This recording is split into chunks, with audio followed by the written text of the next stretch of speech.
It's charging. Okay. Let me see if I can use it.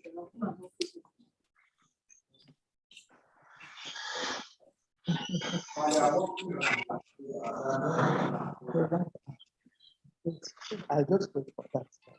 Thank you.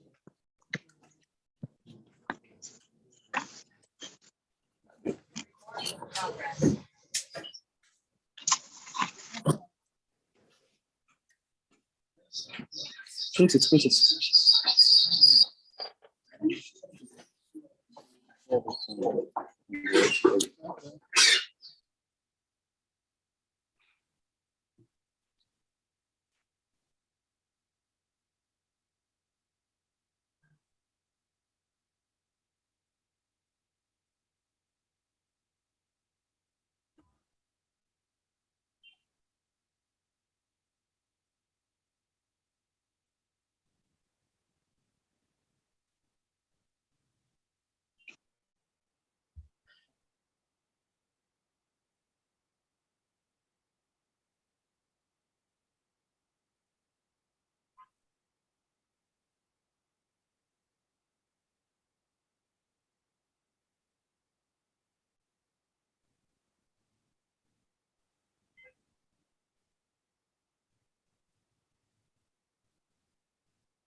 Good afternoon, distinguished ladies and gentlemen. My name is Odinaka Ukoye, and I am a senior associate at ALEX.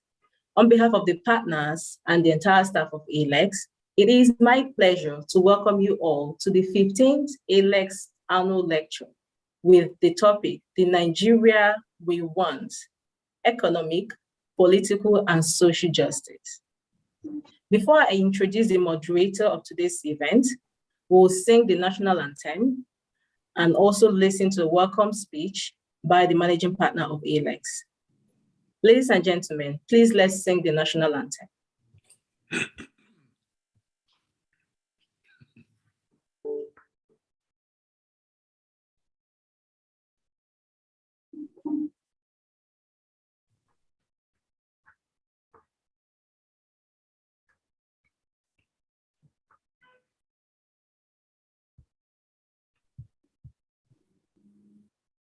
Are we waiting for a prompt?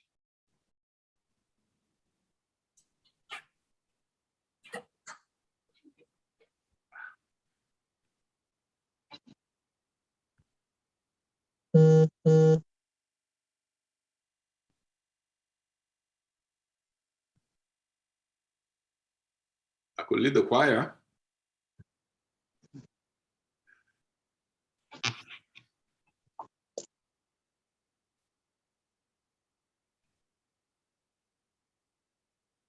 My sincere apologies, we're experiencing some sort of technical glitch. I'm not sure if some of us can hear the national anthem play, but.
Alex is a modern, full-service commercial and dispute resolution law firm.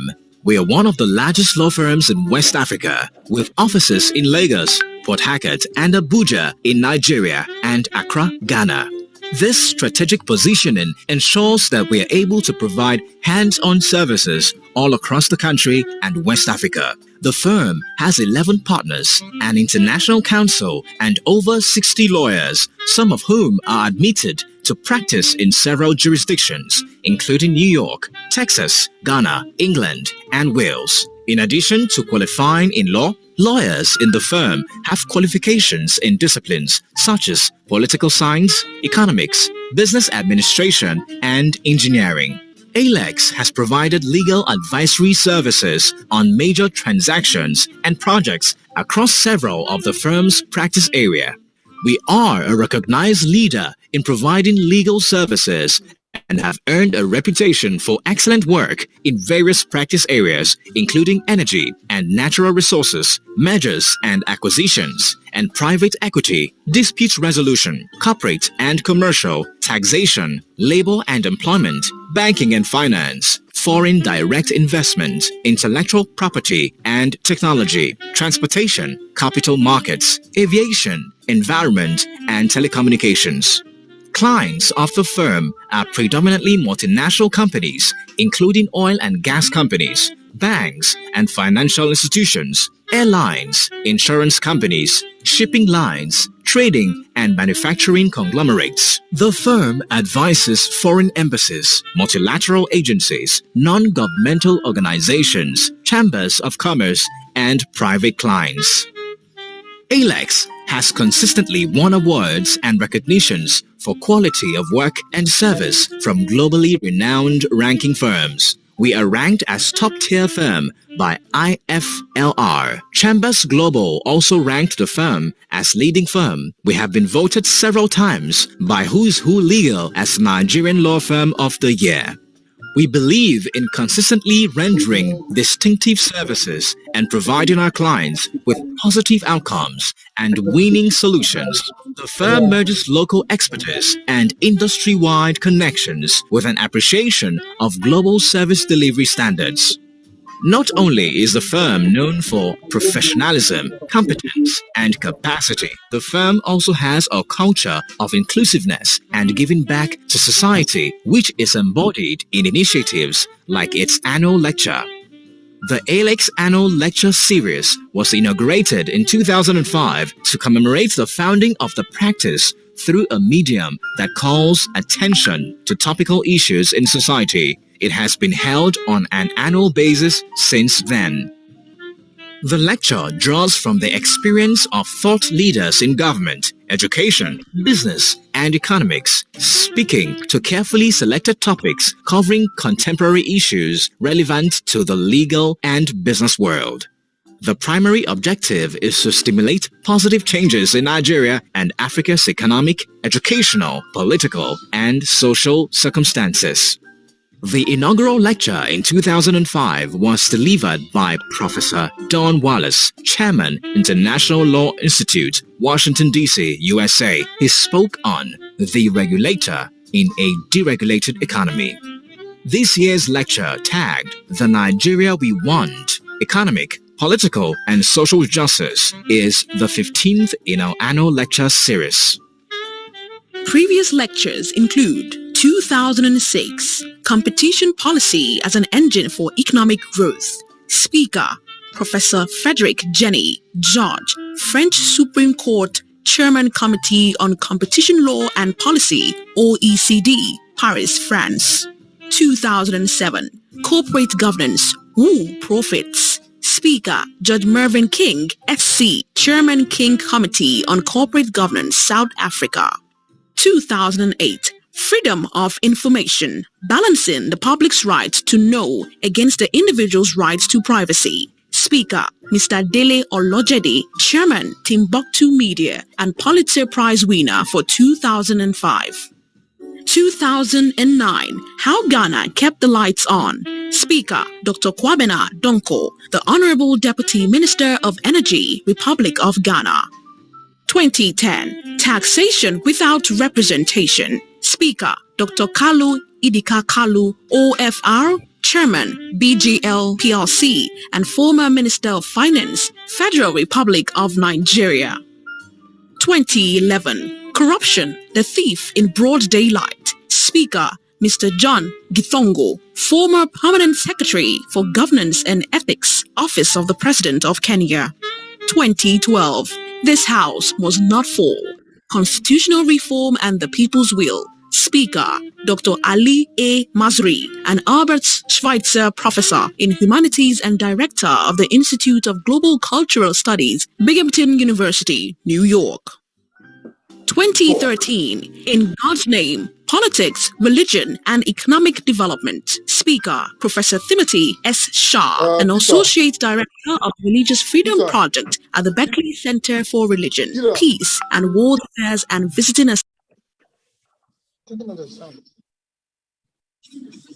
Assistant Professor in the Government Department, Georgetown University, USA. 2014, we celebrated our 10th anniversary with a dinner on the 19th November 2014 at Oriental Hall, Victoria Island, Lagos, Nigeria.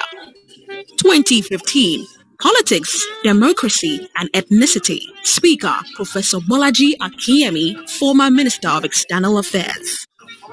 The format of the lecture changed from 2016 when we introduced panel discussions. The theme for that year was Making States Work. The panel consisted of Mr. Donald Duke, CON, former governor of Cross River State, Mr. Peter Obi, CON, former governor of Anambra State, Mr. Aigoje Aimokwade, CON, President of the Council, Nigerian Stock Exchange, Mr. Isaac Babatunde, Executive Director, Corporate and Sub-Sovereign Ratings, Augusto & Co., and Prof. Chidi Odinkalu, African Program of the Open Society Justice Initiative. The theme for 2017 was Schooling Without Learning. Late Professor Ibidapo Obe, former Vice-Chancellor, University of Lagos, was guest lecturer with Chief Folake Sholanke, SAN, the first female senior advocate of Nigeria, as chairperson.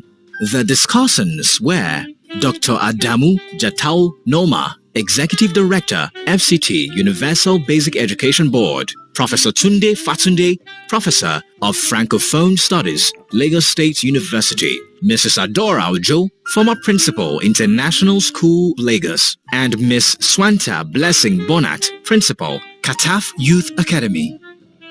The 2019 lecture theme was Strong Men versus Strong Institutions, Strengthening Democracy in Africa, and was delivered by Professor P.L.O. Lumumba, Associate Professor of Public Law and former Director and Chief Executive Officer of the Kenyan School of Law. Honorable Justice Aloma Mariam Mukhtar, CON, CFR, GCON, former Chief Justice of Nigeria, chaired the occasion.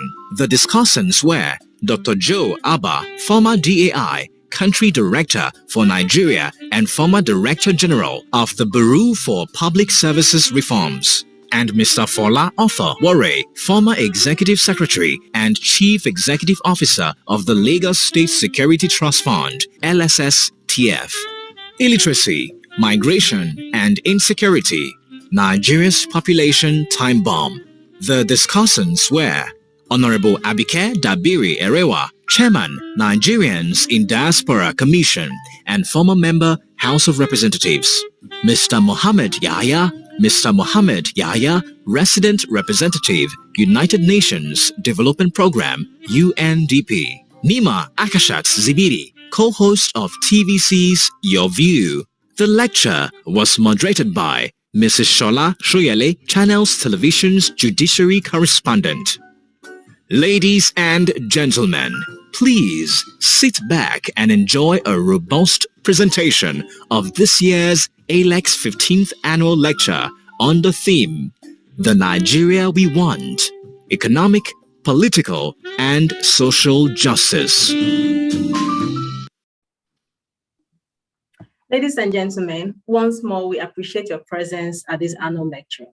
I now invite the Managing Partner of ALEX, Mr. Adedapo Tunde Oluwu, a Senior Advocate of Nigeria, to give us a welcome address.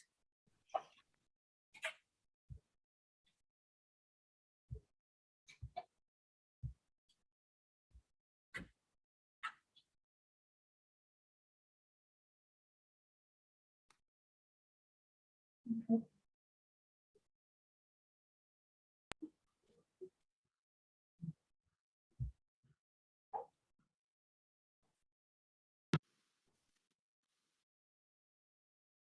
name is Adedapo Tunde Olowu. I am the managing partner of Elex. Elex is a full-service law firm with offices in Lagos, Abuja, and Port Harcourt in Nigeria, and Accra in Ghana. I am delighted to welcome you to the 15th edition of the Elex annual lecture. The lecture series commenced in 2005 in commemoration of the founding of our firm. The lectures provide a platform for discussing pertinent national issues, due to preferring solutions to our country's problems. Bearing in mind the recent events in Nigeria, like the NSAS protests, the rising cost of living, and the current political instability in the country, we have carefully chosen the theme of this year's lecture as the Nigeria we want: economic, political, and social justice. We have put together a panel of experts to discuss this topic. It's my honor to welcome all of you to what will no doubt be an invigorating and insightful discourse as we shape the Nigeria we want. Thank you for your presence, and I wish you an exciting experience. Thank you so much, Leonard Silk, for the welcome address. Our moderator for this annual lecture is Ms. Ibijoke Faborode. To tell you a bit about her, she is the co-founder and executive director of Elect Her, a non-partisan Pan-African political organization. She drives the vision to bridge inequality gaps in African democracy by engaging critical stakeholders, encouraging and equipping women to run for office, and enabling them to win elections.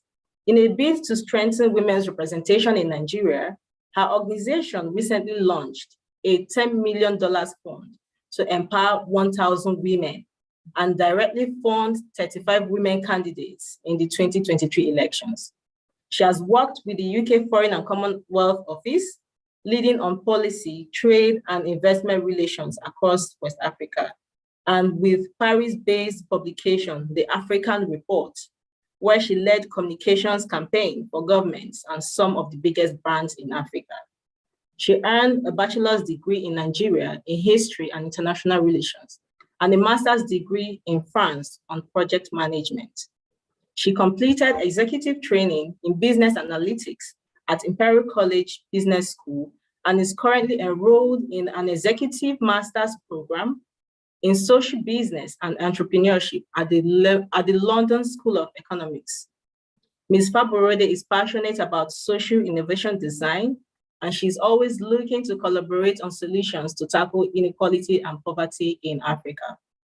Among other accolades, she is a 2019 One Young World Dutch Ministry of Foreign Affairs Scholar and a 2019 nominee for the Future Awards Africa Prize for Public Service. Ladies and gentlemen, I have the honor of inviting Ms. Faborode to take over and moderate this lecture. Good afternoon, Odinaka. Thank you very much for that kind introduction. I'd like to once again welcome everyone to the 15th annual lecture, which really touches on a topic that's very dear to our art and also mirrors just where we are as a nation today. But before I start and obviously introduce the great lineup of speakers that we're going to be engaging today, and I must say that, you know, when the brief was shared with me and when I saw the lineup, I knew that this will be a very honest conversation, and this is a very timely conversation, and given just the scale and the scope of work and the track record that our panelists have also, being able to excuse me.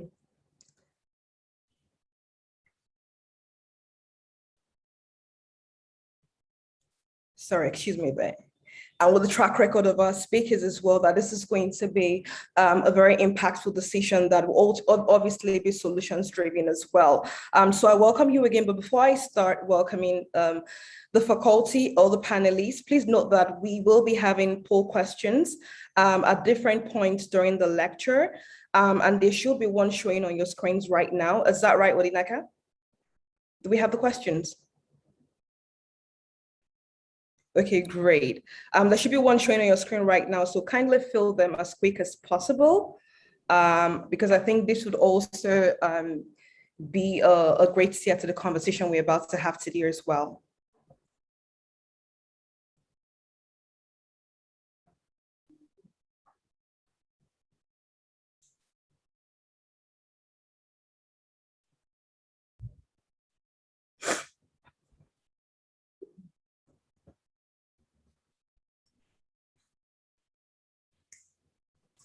Okay, while people are filling and without, holding our panelists, who I know are very busy individual, and I must thank you very much for taking this time out of your very busy schedules to really, engage and discuss the future of our dear country, Nigeria.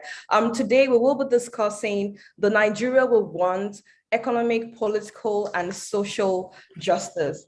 Now, just as we were backstage, Mrs. Awosika, and I'm sorry to put you on the spot before I actually introduce you, she said something that really stuck with me. She said, "We don't have a choice. Nigeria is home. We can't give up on it." And I think that is a very powerful way to start the conversation. So ladies and gentlemen, please join me in welcoming Mrs. Ibukun Awosika. I know we all know her for the privilege of this conversation, I'm just going to do a short introduction on her as well. So kindly oblige me. Mrs. Awosika is an entrepreneur, motivational speaker, an author, mother, and pastor. She's a graduate of chemistry from the University of Ife, Nigeria. She is an alumna of the Chief Executive Program of Lagos Business School, the Global Executive MBA of IESC Business School, Barcelona, Spain, and the Global CEO Program of Wharton IESC and CIBS Business Schools. Mrs. Awosika is a fellow of the African Leadership Initiative, Aspen Global Leadership Network, Institute of Directors and Society for Corporate Governance Nigeria. Through a project such as the After School Graduate Development Center, Mrs. Awosika aspires to create jobs for the large unemployed youthful population. She's also the co-founder and former chairman of the board of trustees of Women in Management Business and Public Service, WINBIZ, a platform that empowers women in business. She is a member of the Nigerian Economic Summit Group, served on the National Job Creation Committee, and sits on the International Advisory Board of IESC Business School, Barcelona, Spain. On 7th September 2015, she was appointed as Chairman Board of Trustees of the First Bank of Nigeria, making her the first female chairman of the bank. She also serves on several other boards, including Cadbury Nigeria, Digital Limited, and the International Advisory Board of IESC Business School, Barcelona, Spain. She has served on the board of the Nigerian Sovereign Investment Authority and the National Job Creation Committee. She's also a fellow of the Africa Leadership Initiative, Aspen Global Leadership Network, Institute of Directors of the Society for Corporate Governance Nigeria. Welcome, Mrs. Awosika, and thank you so much. It's a great pleasure having you today. Thank you very much. My pleasure to be here. Thank you. Our next panel is Mr. Frank Nweke. Welcome and thank you very much for joining us, Mr. Frank. Mr. Frank is a director in Brass Fertilizer and Petrochemical Company Limited. He was the Minister of Youth, Minister of Information and Communications from 2003 to 2007 and served as Chief Executive Officer of the Nigerian Economic Summit Group between 2009 and 2014. He was a consultant to the Enugu State government on development planning and public sector reforms in 1999 and coordinator of Enugu State Community Development Program 2000-2001. In June 2001, he was appointed as the Chief of Staff to the Governor of Enugu State, which he held until June 2003. The recognition of his intellect and dedication to duty as the Chief of Staff to the government of Enugu State led to his appointment as a federal minister in 2003, making him one of the youngest members of the Nigerian federal cabinet in which he served. In 2009, Mr. Frank was appointed as Director General of the Nigerian Economic Summit Group. His work so passionately to transform the NESG into a world-class think tank and fostering linkages and partnerships with the World Economic Forum, Brookings Institute, and the Center for the Study of Economics of Africa, amongst others. He currently sits on the board of some of Nigeria's leading companies. He is an Edward Mason Fellow at the Harvard University and president of Nigeria's Harvard Kennedy School Alumni Association. Welcome, Mr. Frank. Thank you for joining us today. The next person on our panel is someone that is familiar to the political terrain as one of, she paved the way essentially for younger women like us in the political space, and definitely made us understand that if you can think it, you can do it as well. She is Professor Remi Shonaya. Professor Shonaya holds a French language and linguistics degree from the University of Ife, now Obafemi Awolowo University, Nigeria, and Cornell University, US. She taught at the university for 30 years before retiring voluntarily into politics in 2010. She was COA's party candidate in the Nigeria's 2015 presidential election, an experience documented in a book, One Woman's Race. Professor Mr. Shonaya has written other books on Nigeria and African development, A Trust to Earn, Reflections on Life and Leadership in Nigeria, amongst other publications. She was appointed the first ambassador scientist to the Alexander von Humboldt Foundation of Germany.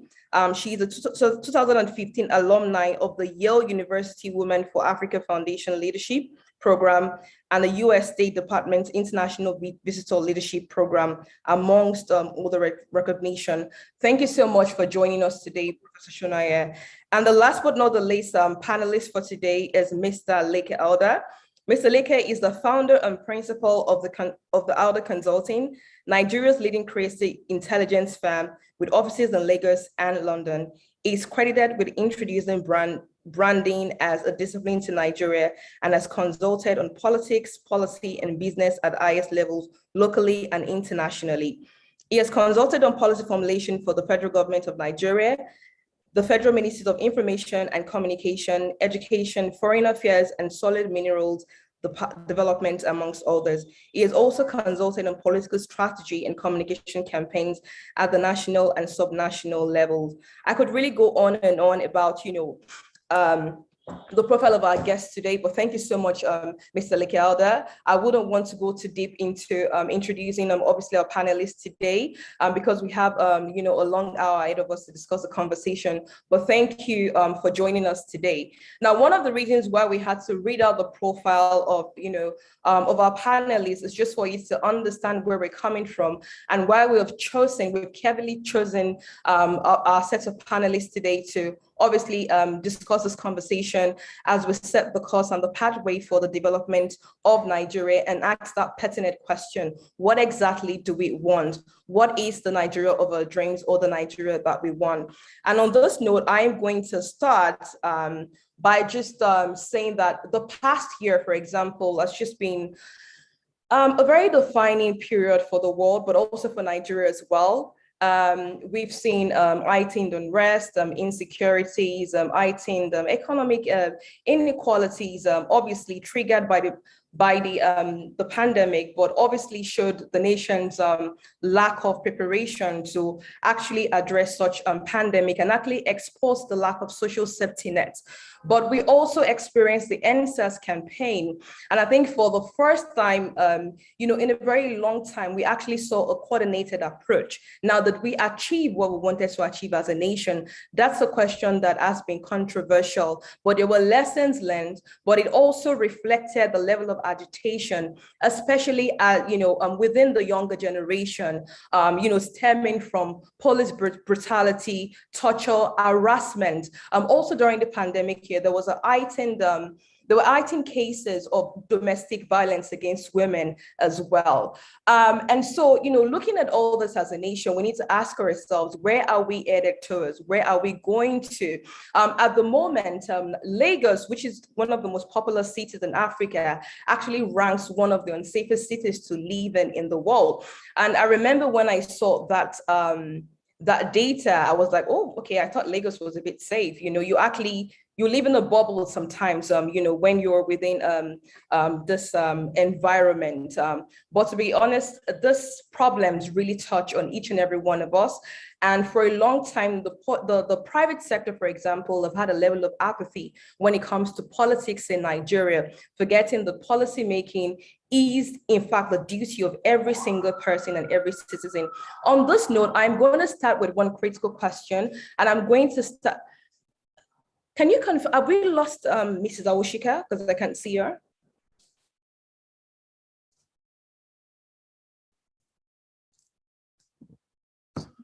Hi, Bijoke. So she's off for the moment. She'll be back later. Oh, okay. That's fine then. All right. Okay. So I'm going to start with you, Mr. Frank. And I know that was a question that, someone had posed when we were backstage saying, before we even start this conversation and we want to talk about the Nigeria we want, what exactly is the Nigeria we want? What is it? What context should we understand before we delve deep into the conversation? What is the now and what is the Nigeria that we want? Well, thank you so much, moderator. It's a pleasure to be here. And then, of course, my profound thanks to Alex for inviting me to be on this very eminent panel. It's for someone like me, I like to keep things very, very simple. Okay. The theme of this lecture, of this year's lecture, or the theme of our conversation is, it's really nothing novel about it. It speaks to the concerns of almost every Nigerian anywhere in the world. When Nigerians gather, this is the kind of thing that they begin to focus on, that they begin to talk about, the Nigeria we want. And to put it simply, for me, where we are today, I want a Nigeria that is secure. That's it, a Nigeria that is secure. It's so important to me because it is at the heart of everything else, right? I want a Nigeria where governance is development driven, okay? Regrettably today, we're still grappling with the most basic needs of human existence, things that other humans in other parts of the world take for granted. Security, that I can walk the streets of Abuja or Lagos or anywhere without looking behind me, just without looking back, right? So, of course, I want a Nigeria where everybody feels a sense of inclusion. Everybody feels included. All citizens are treated equally. I'm Igbo by tribe, right? I was born in Kano, okay? I grew up in Maiduguri. I grew up in Lagos. I speak the 3 major languages. But today in Nigeria, I have never been, I've become more conscious of the fact that I'm Igbo. It wasn't always that way. It was never, ever an issue for me. But that's because of the quality of leadership that we have today. The country is more divided than ever before. That is not acceptable. So you have a situation where some people from some parts of the country feel excluded from the governance of the country, from the management of the country. This is not acceptable. You cannot build a nation that way. You cannot build a united nation that way, a cohesive nation that way. You cannot promote national unity that way. That is not good. You have a situation where our young people are currently despondent. You have people walking across this desert, swimming across the Mediterranean to get to just in search of greener pastures if I may borrow that cliche. Now, how can a nation, how can you sacrifice your youngest people, the people who should perpetuate the species or this Nigerian species? We're sacrificing them simply because government fails to make the right policy choices, simply because you have incompetent leadership, simply because you have corrupt, intensely corrupt leadership. It makes no sense to me at all, and no nation can make progress. And one thing I want to say is, every nation in the world, the nations that we make references to, whether you're talking about Singapore, United Arab Emirates, whether you're talking about Malaysia or South Korea, whether you're talking about India or Indonesia and the rest of them, right? Not to even talk about America and the United Kingdom and the rest of them. All of these nations were deliberately constructed to be the way they are today. None of these nations developed by accident. Absolutely none of them. It was, these nations are the outcomes of a visionary leadership, extremely disciplined leaders who had the welfare and the well-being of their citizens at heart, who were concerned about their place, the place of their country and their people under the sun. These nations were not developed by mediocres. These nations were not developed by ethnic irredentists. These nations were not developed by kleptomaniacs. These nations were developed by patriots, highly disciplined, values-driven, ethically conscious humans. That is how these nations emerged. Nigeria cannot be different. No nation can develop by accident. So for me, it's very simple. I want a secure Nigeria. I want a country that is equitable. I want a country that treats its citizens equally. I want a country that will focus on its great human capital, our young people, that will give our people a chance to be the best. It is significant to my mind that when Nigerians have found their way outside the country, most of them who are educated get to the top, to the excellence of their profession. And yet the foundations were laid in our home country. It shows clearly that something is very, very wrong. I want a nation where if I showed up at any border anywhere else in the world, I can bring out my green passport with pride without anybody profiling me. That is the nation that I want. Clearly, this does not exist today. I don't want a nation where, each time you show up and you mention this country's name, you're like the joke, the butt of jokes. We're the poverty capital of the world, okay? I don't want a nation where our citizens are attacked routinely. Whether it's in South Africa, in Liberia, Sierra Leone, our citizens are attacked. Our embassies are invaded at will in Ghana, in South Africa. It's because the reason is very simple. We are not what we should be. We are weak. We're perceived as weak. It's common knowledge that we're weak. So the nation is disrespected. Our citizens are not respected. All of this will have to change in order for me to continue to remain a proud Nigerian. This will be my comments. Wow, I really felt that. And I obviously connect with that. When you talk about the way we're not maximizing the strong human capital potential and just the brain drain in Nigeria. And I remember in 2017, when I relocated back to Nigeria, I had a lot of friends that relocated back. We were all fired up.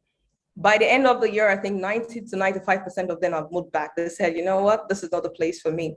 And some of them still wonder if I'm crazy to say still staying back. So if we must remain here and if we must be proud of the nation, we definitely need to fix our governance, our politics. We need to fix, this structural, economical, political, and just all the issues that we have in the country right now. So I'm going to go to you, Mr. Alder. Mr. Wike has set the scene for us. He's obviously talked about the ranges of problems that we have in the country.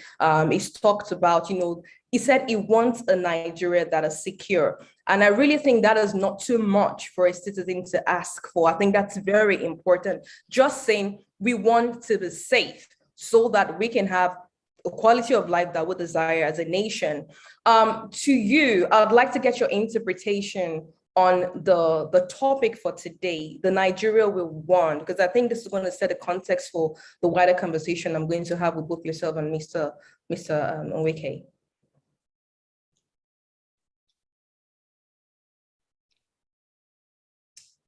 I think you have to mute yourself, Ms. Alder.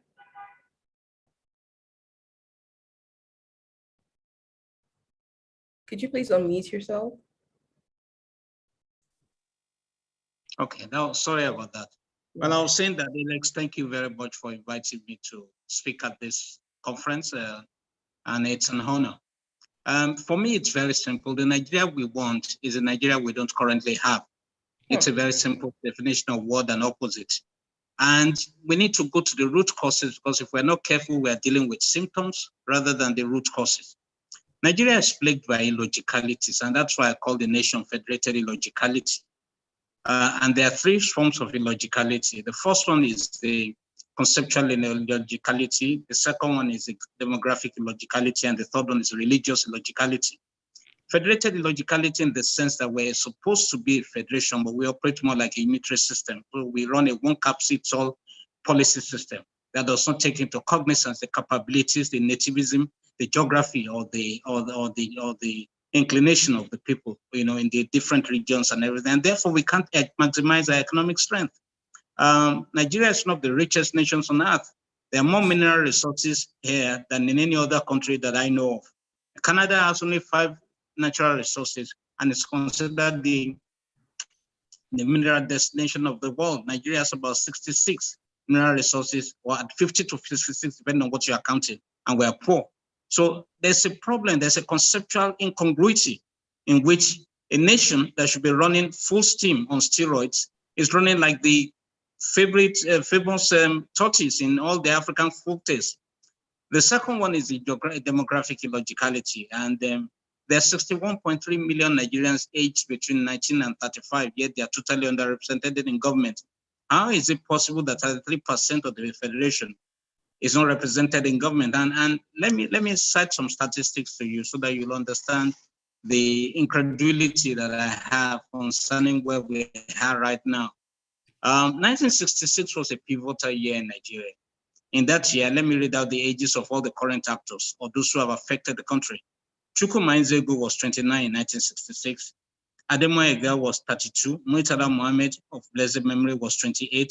Theophilus Danjuma was 28. Abba Kyari was 28. Muhammad Buhari was 24. Ibrahim Babangida was 25.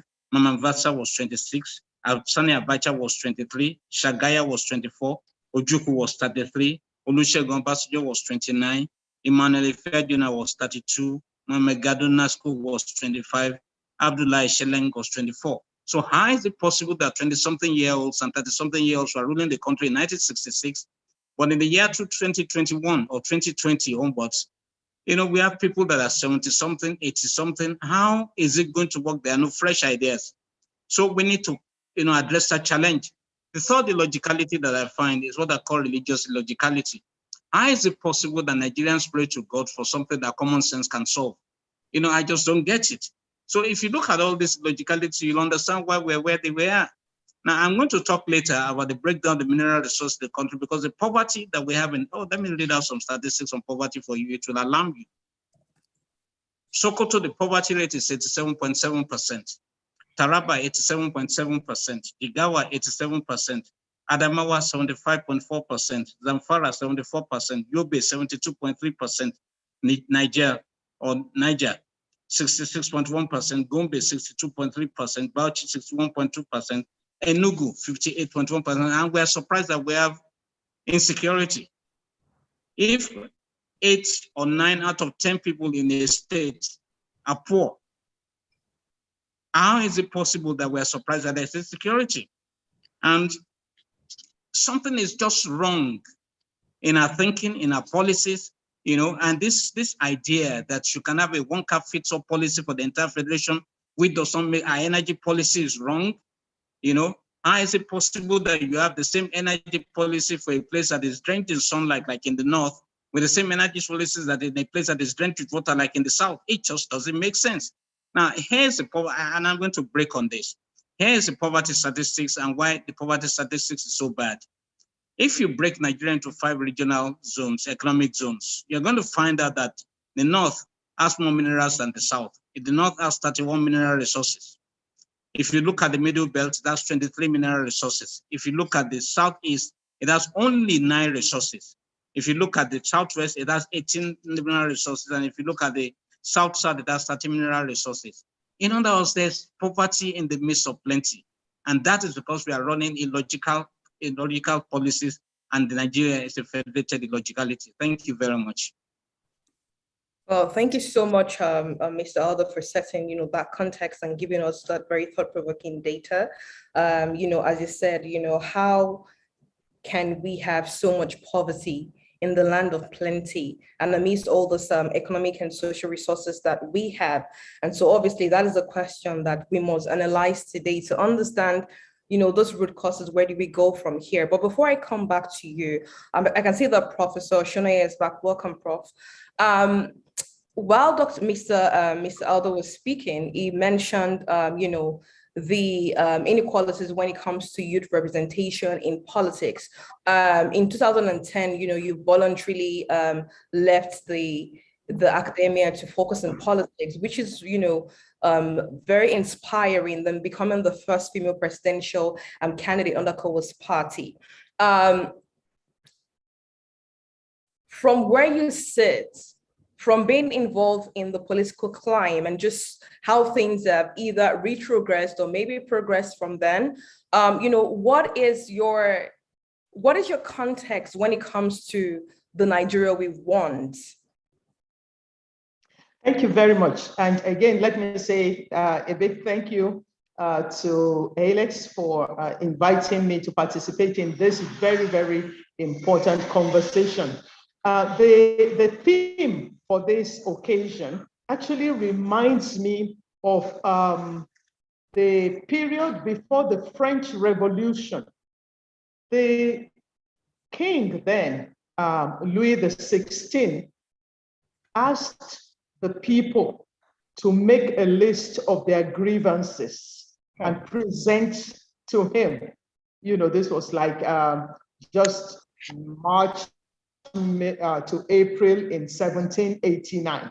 And the people actually did the 3 estates of the French society. So the nobility, the clergy, and then the common people, all of them, they made their requests known and presented to the king. And he held a special session to consider their requests. Now, why this reminds me, why today's theme of the Nigeria we want reminds me of that, is that basically what we're doing is to list our grievances. And we are hoping that the removal of these grievances would lead to the Nigeria we want. I've listened to Mr. Nweke and Mr. Alder, and what they have done is to let us know these are the things that we do not want. Therefore, you flip that on its head and you get what we want. We want a society that is secure and so on. The question, however, is we. Who are the we? You see, when France had its list of grievances outlined in 1789, all the desires were not the same. The nobility were talking about rights to hunting and things like that, whereas other sectors were talking about overtaxing and so on. So on whose side, who are the we? That was the first thing I asked myself. And I'm saying the we here that I am identifying with is, let's call that person, that group of people, the ordinary Nigerians. Because apparently there are some that are feeding fat on this, serious situation that we have, on these incongruities that Mr. Alder just talked about. So what do we want as a regular Nigerians who are not part of the political class? I would say that we want a modern society. I would like to put that forward. We want a modern society, and one that is anchored on one, political restructuring, which is what you have directed at me, the question you directed at me specifically. We want a politically restructured nation, and we want a modern society riveted on education. A politically restructured nation would be more inclusive of everybody. You see, I know what I do not want going forward in 2023. I do not want to see anybody who has been a part of putting us in this mess in government anymore. Personally, I do not want to see that. I would like to see more people like you in government, Ms. Faborode. I would like to see vibrant young women taking positions of leadership and responsibility in our country. I want a modern society where people are educated. Mr. Alder reeled out the statistics about poverty. The fact is that we have states where over 60% of the young men have no schooling at all. 60%, that is disaster. That is absolute disaster. Because then we need not wonder why we have all these attacks and, armed attacks on people and so on. When people have not been to school, it marks them in a negative way. So I would like to see a Nigeria where the people go to school from 6 to 15 years of age, which is what we have in our law. We have this thing about signing conventions, saying we agree with this, having things written in our laws that are not in any way put into practice. I want all the girls in school. I do not want child marriage. I do not want the lives of people, of young children, expended taking care of somebody else. Each time I see a young child leading around maybe a lame person, wheeling them in a wheelchair, or leading around a blind man or something, what comes to my mind is one life is being sacrificed for another. Why should that be? Why should that be? So these are some of the changes that we would like to see in our society. And this being a legal gathering, I would like to ask the lawyers there. I'm just a linguist, so pardon me. I'd like to ask the lawyers, is it right? Is it just to inflict the pain on our society of having maybe so many people punished with amputation? When somebody commits an offense and you chop off both of their arms, are you punishing just that one individual, or are you punishing the society? It's an issue I would like to leave with this body. Because we then inflict pain, that person cannot feed themselves, cannot, wash themselves, cannot go to the toilet and clean themselves and so on. Is that the kind of burden we want our society to bear? I know my thoughts are running riot here, but these are some of the issues, that we are confronted with. I want a society that does not expel its young people, that does not send them into the Sahara Desert, that does not swallow up its own people. So I think I can take a break here for now, but these are some of the issues that are of concern to the ordinary Nigerian, I believe.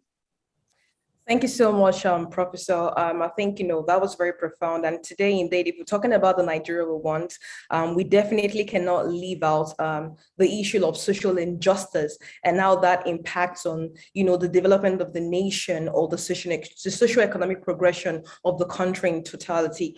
Now, we have another poll launching right about now before I delve deeper into the conversation.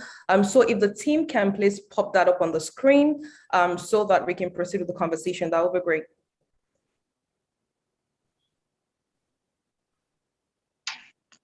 Can we please have the second poll?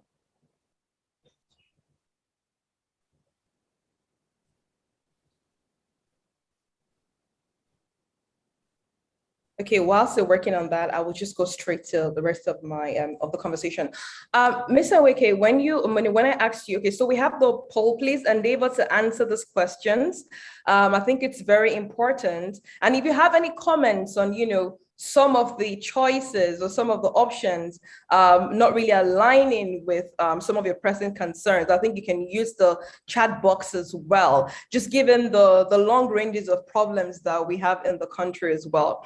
Mr. Weke, I mean, when I posed the question about the Nigeria you want, you mentioned that you want to secure Nigeria, but you also mentioned that you wanted a country that is equitable.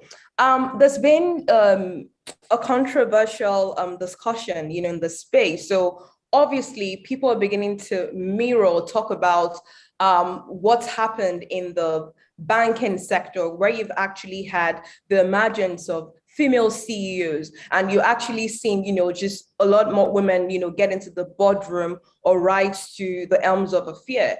A school of thought says this is some form of tokenism, and another school of thought says, well, let's pick on those little wins, let's replicate it. I would like to get your take on that, just because you actually mentioned, that point on equity. And I think the complementary question to that will be, where does gender equality fit in a nation's plan for development and social justice? And then can you suggest how gender equality can be instilled or improved, across board and also replicated in governance as well? I know that's a packed question, but I'll let you That's a mouthful right there. First of all, my profound, again, thanks to Mr. Alder and to Professor Shunaya for the very profound insights that they provided on the theme of this conversation. Now, it's very helpful. I would have loved to touch on a few things, but let me focus on your question.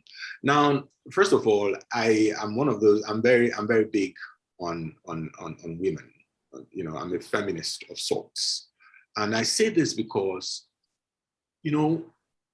my sense is, if these women are good enough to be our mothers, these women are good enough to be our girlfriends, our wives, our sisters, our daughters, why do we think that these women are not good enough to provide leadership?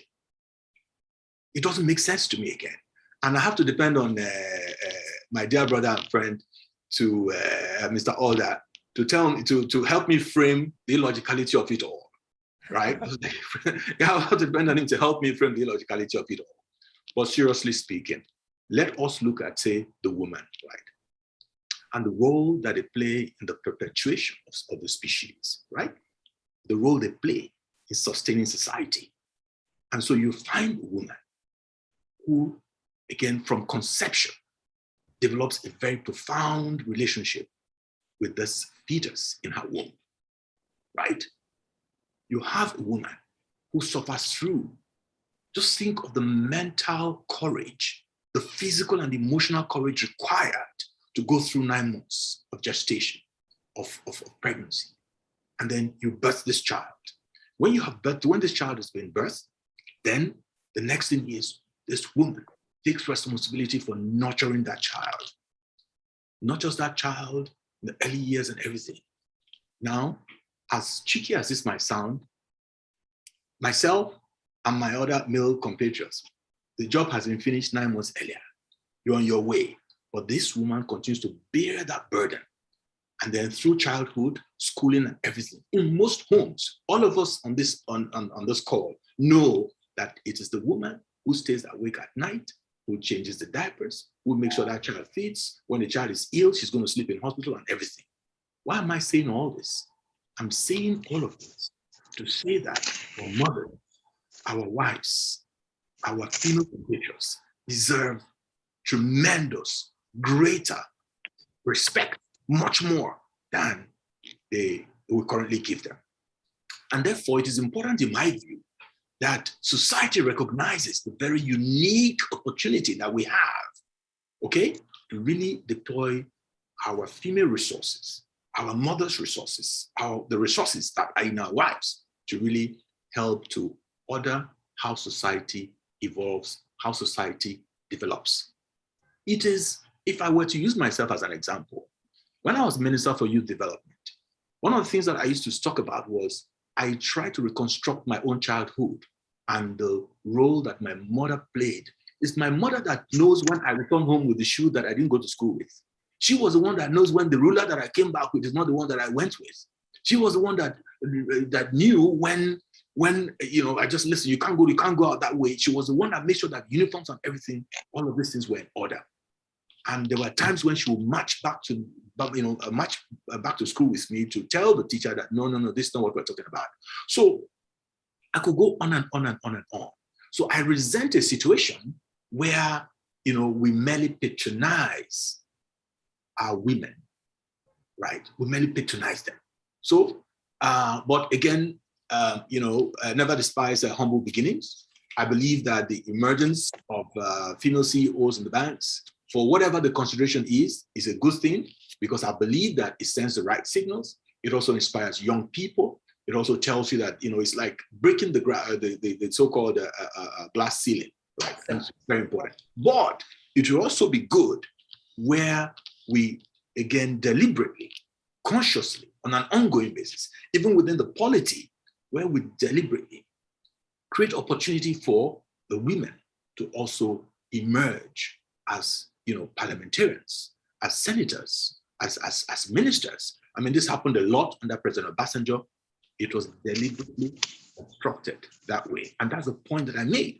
So whether you're talking about an Obi Ezekwesili, whether you are talking about an Ngozi Okonjo-Iweala, whether you're talking about a Nnamdi Usman, whether you're talking about a Chief Grace Akpan, whether you're talking about Mrs. Oshomo, these were some of my colleagues in the cabinet. These women were deliberately identified, were deliberately empowered to really provide leadership in the public sector.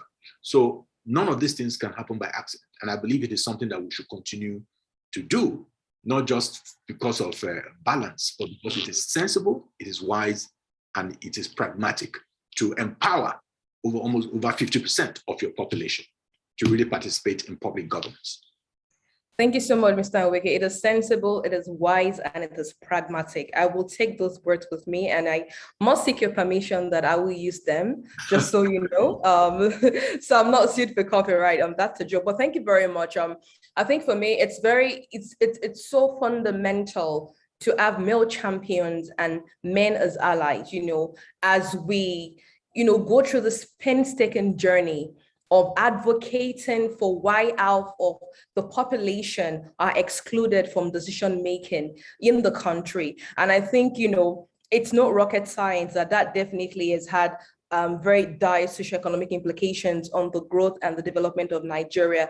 Dr. Shonaya, Professor Shonaya, excuse me, my apologies. No problem. We cannot talk about politics, obviously, without bringing you in, because that is something you passionately champion. That is something that is mirrored in your total being. I mean, in 2015, you were the first female presidential candidate. And I think that is, that was a very defining period for a lot of people. And, this also obviously shaped your experience. So you've been in this space, you understand that. Before I come to you, I just want, for the benefit of some of the people that are listening on this conversation, I just want to share some data that I think that, a lot of people should reflect on and start asking themselves, what kind of Nigeria do I want? So at the moment, at the parliament where policies are formulated and key decisions that affect my life and your life, that really should push for the Nigeria that we want. At the moment, you have 7 or 8 female senators out of 109. And then you have just about 11 female House of Representative members out of 360, which means at the arms of affair where decisions and policies are made, there is inequality. There's the lack of equity, which means there are no balanced ideas, which means society is not reflected in how we're governed or in decision making. And obviously, that has its own implications as well. Please, if you have any questions, drop your questions in the Q&A chat box so that our panelists can attend to them. And if you want to direct any particular questions to any of the panelists, please also direct that to them as well. I'm sure they will respond. Professor Shonaya, you are so passionate about, women, and you advocate for the rights of women very passionately. It is easy to assume that people know why we should have women in politics. Why should we have women in politics? Why is it so fundamental as we talk about the Nigeria that we want? Why is this discussion very pertinent at this very defining time in our history? More so because we're going to the polls in 2023 for another general election that will determine the next 4 years, which is also the political cycle, the social cycle in the country as well. So when talking about the Nigeria we want from the economic, from the political and the social justice perspective, how do women matter in the bigger picture?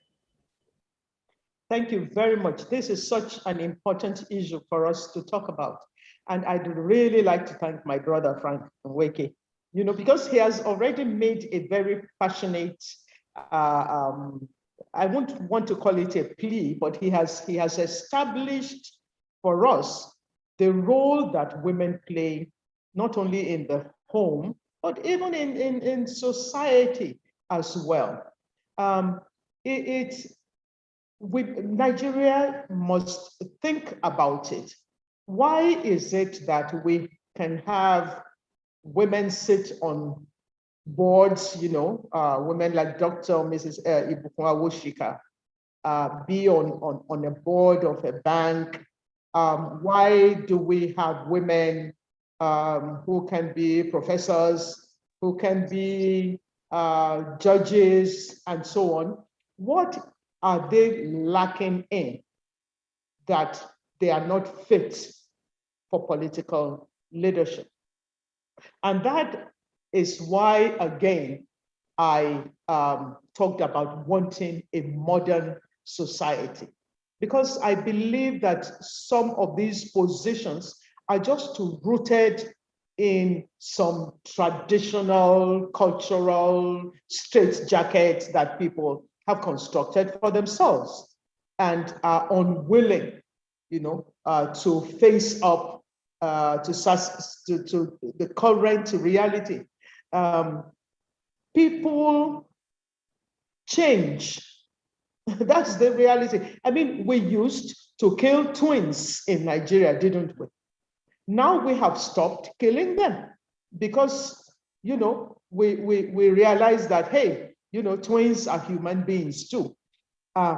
It is a reality that we must confront headlong. And I like your point about engaging or having, male advocates for this position come alongside us and help to make this point to our men folk. The reality, I believe, is that those who have their hands on the how would I say it? On the purse or inside the purse of Nigeria so far, they are unwilling to let go. They are unwilling to let go even to younger people, for younger people, because the stakes are so high. And maybe if we lowered the stakes, maybe we might begin, therefore, that's why I advocate, for politics, remuneration in politics, not being so high, so that we can begin to have people who have a mind to serve. And when we do have that, then we will see that, women will also have opportunities. Because definitely when it comes to merit, when it comes to competence, we find that women are well able to complete. There's no doubt about that. It's only because in politics, we have not evolved a system that is focused on competence, on capability, or on personal character and so on. When that becomes the focus, we will find that our women, will be there. So this is very important. And just one more point that I would like to make. To bring this about, that is why some of us are advocating for some fundamental changes in our constitution. I'm part of a group now called the Fix Politics Initiative. And we are asking, we have started a change.org petition to request that Nigerians be given the right to a referendum in our constitution, so that we would have a bigger say in the way that our affairs are being run. And I am certain that if today we put this thing to a vote, if Nigerians were to be asked, would you like to see more women in positions of political leadership, it is going to be an overwhelming yes. Because many of our regular people recognize the important role that female teachers, that mothers, as Mr. Weke has said, and so on, have in their lives. And they are ready to have competent women, get into governance positions in this country. Thank you very much, President Shunaya. So I'm going to come to you, Mr. Alder. And when you spoke about the three logicalities, so the federated, the demographic, and the religious, I just thought that beautifully captured the wicked problems we have in Nigeria. Because one of my lecturers, we always say Nigeria has a very wicked problems, and I think you really put that very aptly. So given the current context of this, of the peculiarity of these challenges that we have, and I mean, you rightfully said it, we still run, a federated economy, and that also reflects in policies and decision-making as well. But also looking at the diversity in our demographic, and also the distribution of wealth across the nation, access to economic resources, access to social resources, human capital, just a lot of this, different points coming together. What would you say? How would you say? What would you say the nation needs to do? What does government need to prioritize? How do decision makers, policy makers need to start rethinking their approach to policy making, their approach to development, Mr. Nweke once said, he said, we need a governance structure that is development centric. So perhaps that is the missing, in how, we actually politic or govern the country today. So based on the illogicalities that you've listed, what do we do? Where do we go from here, from your point of view? Okay, well, thank you once more, and thank you to my fellow panelists for throwing a lot of light on the issues at hand. But I'm a realistic person and I'm a very pragmatic person. And what has happened is that the system that is running is locked against the youth. You're not going to get anything done because it's locked up. There's godfatherism, there's a lot of money. Let me give you an example. In order for you to run a presidential campaign, and I should know because I've run campaigns, you need for the polling units alone, to man your polling units, you need at least 59 billion naira. Where are the youths going to get that kind of crazy money? And where should anybody get that kind of crazy money in a country that is destitute and is short of funds? So I would say that you need to change the rules of competition. You need to change the rules of the game before you can unlock the future. And how do you change the rules of the game? Change the voting system. If I were the youth, there's only one thing I will campaign for going forward, until we get it, we're not going to stop. Get Nigeria to start voting by phones. Get Nigerians to start voting by phones. What that does is that it frees the people from the tyranny of the political parties. It frees the people to go and do real election, in the sense that I'm not afraid of political godfathers. I'm not afraid of crooks and touts. I'm not afraid of the result being changed. I'm not afraid of anything going on. I'm not afraid of any.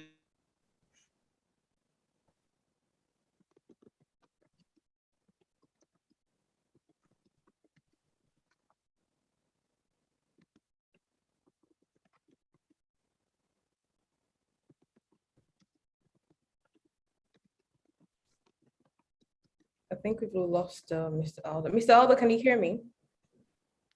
Yeah, I can hear you now. Sorry, that's part of the problems. Okay. My network is tripping off. Okay. Okay, so what I'm saying is that if you change the voting, and they're going to tell you it's not possible. Anything that will take power away from the people and give to the youths, they're going to tell you it's impossible. But Big Brother, the cumulative votes of 170 million, that's about the population of Nigeria, isn't it? Yeah. And the finals, there were 33 million votes. That is more than enough to elect a president in a country. So if you get the people, and the technology is already there, we're not going to invent any new technology. Apple already has iris technology, link it up to BVN, and you have verification. Then we want live verification centers. We want to see live collation centers. The same way that, just imagine that you are voting, and it's like a Twitter poll. You are seeing the results live in live in a live session and everything. Why can't it be done? And they're going to tell you it's impossible, it can be hacked. But the current system, which is analog, is being hacked.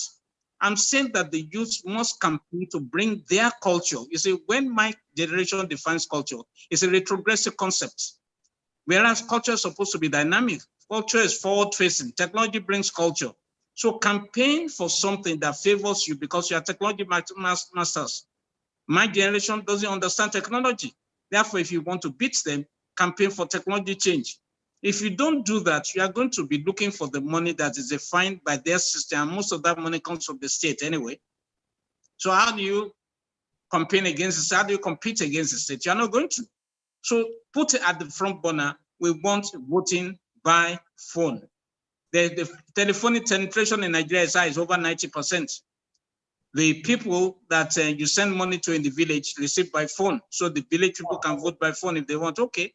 Even if they won't agree, why don't you say, let's do test runs in Lagos, in Port Harcourt, in Enugu, or any of the centers first, and let's see how this thing works, and then we perfect the system.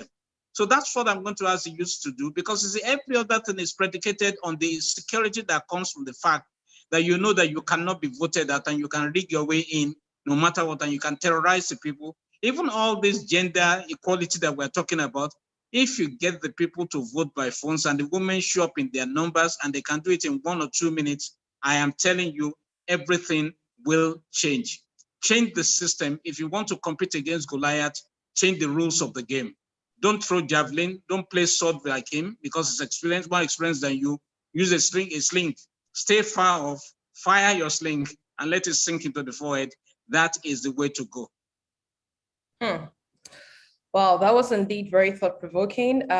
Thank you so much, Mr. Oda. I think that was a very profound contributions, and I really hope that ALEX can sort of do some recommendations based off those conversations, and we hope the right people would listen. You mentioned the adoption of technology and deployment of technology, in politics and in governance as well. We know what's been happening in the tech space, where there's been a lot of crackdown, where there's been hard regulations, and a lot of players in that ecosystem are currently having it really tough because they feel like they just have their hands tied by government policies. Within the current context, so I like the fact that you're very realistic, you're very pragmatic. Well, as I said earlier, Nigeria has a wicked problem, which means we can't fix these problems in one day, but there's also a current reality. So how do we get around the current reality? I want us to talk about practical solutions. While a lot of things are still determined by the states, where a lot of regulations, are still brought forward by the state, what can independent players in the space do to revolutionize the system you're talking about, or actually, also improve on the deployment of technology, just like they've done across the banking or other sectors as well? I mean, mobile money is huge in Nigeria. Like I said, telecoms penetration is about 90%. So, but it's been really pushed by the private sector. So I think my question is, what can independent players do to really move things? We can't wait for the government to fix everything. So what is the approach? What approach should be embarked on by different stakeholders, but most importantly, the independent players or private sector partners as well? That's to you, Mr. Aldo. It's really very simple. In a democracy, it's a game of numbers. The youths have the numbers. The problem is that those numbers have not been used strategically. So why don't the youths have the money? I'm talking effective money. I'm not talking about stupid money or senseless money.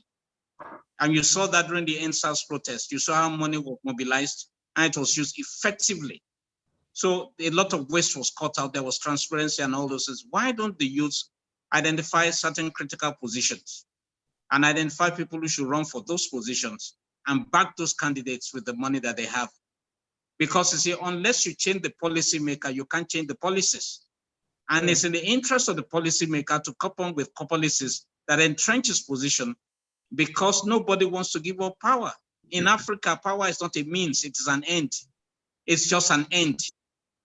It's not about the people, it's not about the youths, it's not about the concerns, it's not even about the nation. It's about self. So identify, sit down at a round table, identify who will run for office and which positions you are targeting. You may not even go for president or any of those things now. Just be strategic and say that in 10 years' time, we're going to take over this nation. In 5 years' time, we're going to take over this nation. And that's how these things function. That's how it runs. So unless you sit down and put good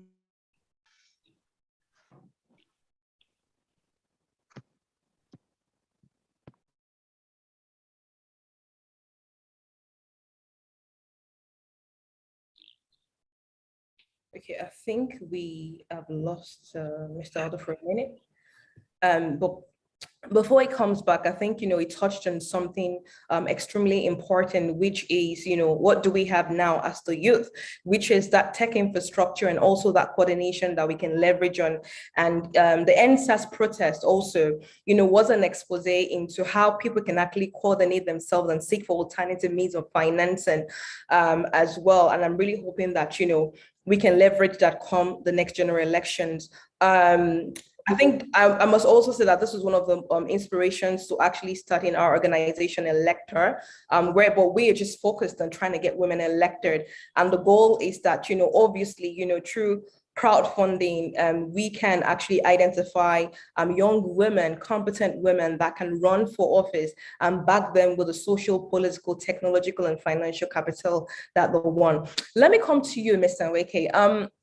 I mean, you served as CEO of the Nigeria Economic Summit Group. You work closely with different stakeholders, with the government. You know, you're heavily involved in some of this policy frameworks, or some of these national plans that are developed, you know, by different administrations.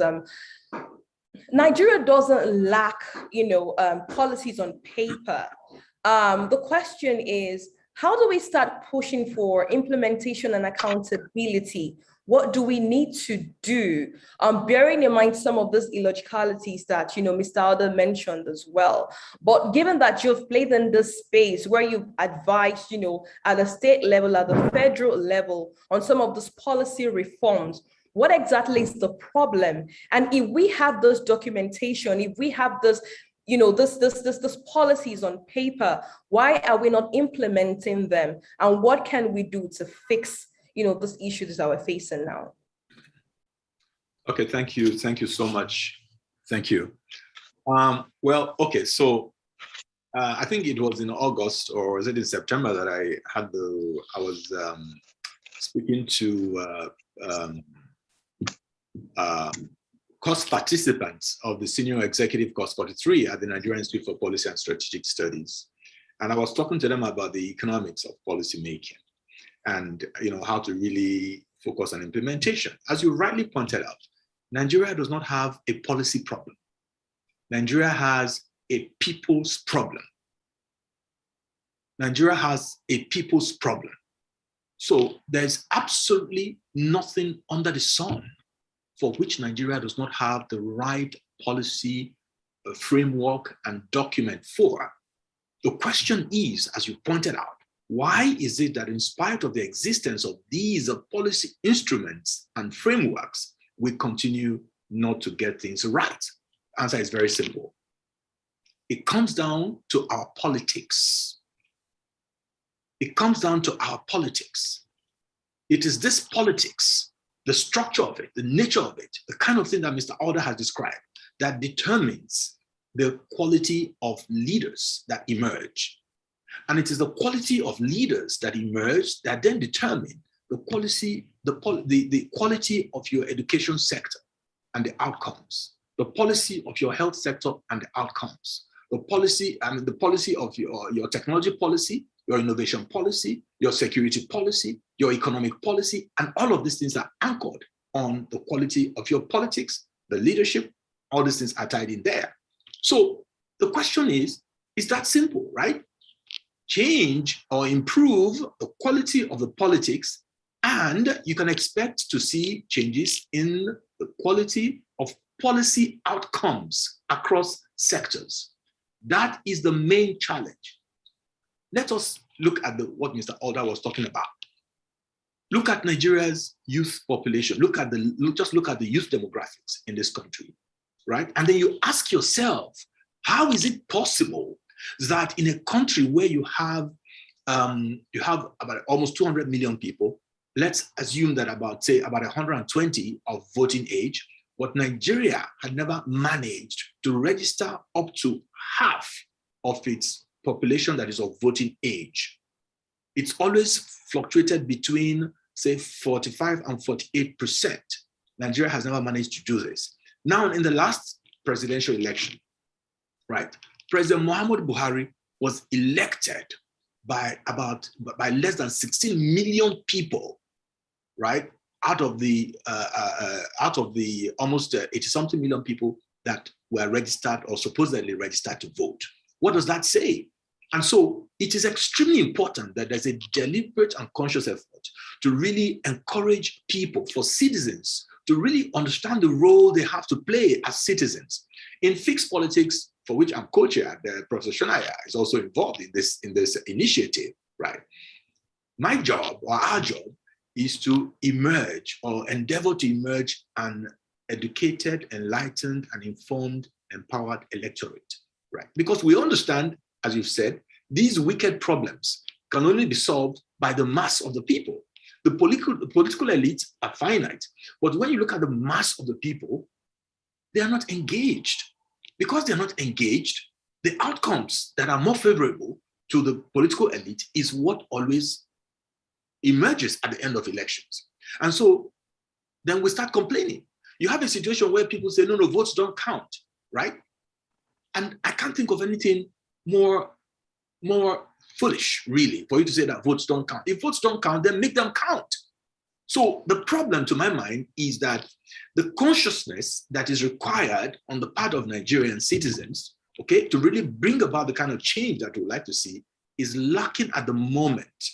Is lacking. And all hands need to be on deck to really encourage, whether it's your family, your children, your community, your estate, your whatever, people must be encouraged to get involved in the political process.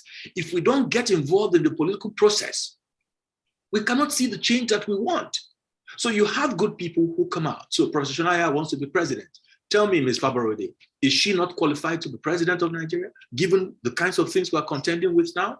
You have so many people. Obieze Ekwesili wanted to be president. Is she not qualified? Okay, and there are many people out there that are eminently qualified, but you have citizens who will not come out to register to vote, or they register to vote, they don't come out to vote, or they vote, they do not protect their votes. It doesn't make sense at all. Look at what happened in Anambra recently. You have a governor who's been elected by less than 200,000 people in a place where you have over 2 million registered voters. Does it make sense? And then the people complain that they don't like what is going on, right? So as a matter of fact, I'm going to rest the case here that leadership and followership is shared responsibility. People must understand it. People have to understand it. People must understand it, that there's something that they must also understand, which is that sovereignty resides with the people. There's only a president because there's a country called Nigeria and there are people for him to preside over. The president should not be more powerful than the people, right? And I say this, what do I mean? If the people were to bunch together, like the kind of thing that happened during EndSARS, I mean, there was panic everywhere. The political elite, some of them went under their mothers' beds. They hid away, they ran away because they saw that people, the citizens suddenly sort of got a sense of, oh, wow, this sovereignty resides with us. This sovereignty is in our hands. And they moved and they all scampered away. If it is possible to build on this, not to destroy things, but to engage responsibly, to engage in the electoral process, you'll be amazed at the kind of change and the impact that we can have in Nigeria. I mean, as you were speaking just now, there's just a feeling, it's just really great to hear, just someone like you who's going through private sector, public sector, speak to the issues like this. I've been struggling not to go too deep into the political conversation during the course of this conversation, trying to stay, just say, let's talk about the economic bits a bit. But the truth is, without fixing our politics, to borrow from yourself and Professor, nothing can be done. And I think it's time that the private sector and all stakeholders, started getting on board. Mr. Aldo, before you went up, you were talking about youth involvement and how we need to leverage, the youth culture, to actually get people elected, to mobilize resources, towards actually getting the right people. And you said something profound, Mr. Nweke. You said leadership and followership is shared responsibility and sovereign resides with the people. Absolutely. So I think that we cannot deviate when we want to talk about socioeconomic advancement or inclusion. We cannot deviate from that political conversation. And I think it's so important for especially the elites and the private sector to start getting comfortable with talking about politics when we have such discussions. Because I think for so long, we've tried to separate these things, saying, okay, you know what, people that politic, they're just politicians. However, we want to focus on the economy. But there is no economy without politics, because like I said, leadership and followership is shared responsibility. I want to go on with the conversation because I feel like, this is a very multifaceted conversation. We're touching on economic, political, and social justice. And I'm just getting excited already, but I'm going to go into the chat box. I think we have some questions. Some of them have been addressed, but I'm going to read just one or two. And then I'm going to come back to you with closing statements and maybe some of the conversations you've not been able to touch on, or some of the questions that I've not been able to ask, or some of the burning points that you think are very pertinent to the discussions we have today. Adeyemi Agbelusi says, can you examine the role of true federalism, rule of law, merit, and moral values in creating a society that works for all? I would leave that open to anyone that wants to answer it.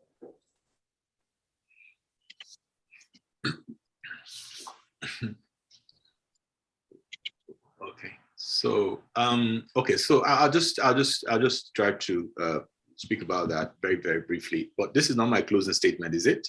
No, it's not. Absolutely not. Because there's something I needed to point out. Okay, so the gentleman whoever posed that question raises very, very fundamental questions, and now I'm going to talk about. I'm just going to throw it back to all of us, right? Okay.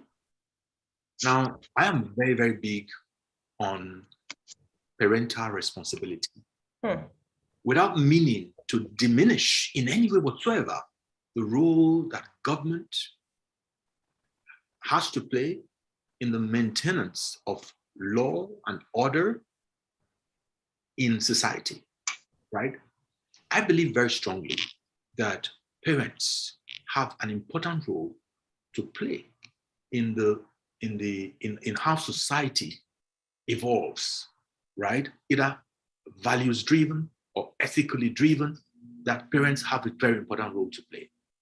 And so that if each of us would play our role as fathers, as mothers, as families in trying to nurture children and prepare them for engagement with the largest, starting with the complex where they live, to their community, and then to school, and then to the larger society, that we can have a much better place, right? Again, I go back to what I said at the beginning. No society would make progress by accident. The same way, children cannot just behave themselves simply because you wish it. You're the one that's good. No, you can't drop this trash there. No, you have to be respectful to this person. No, you have to be clean. No, you have to do this, you have to do that. It's a deliberate. My father wrote me letters, and today my sons, my children suffer, in quote, in terms of 8-page letters, 10-page letters, depending on what the issue is, just reminding them, pointing things out to them, the way my father before me did it, right? And so today they know that there are certain things that are totally unacceptable. As a serving cabinet minister, my father wrote me letters reminding me of what will happen if I did certain things, and encouraging me to be true to my nurture, What am I saying in essence? When we look at what is happening in our polity as Nigeria, right?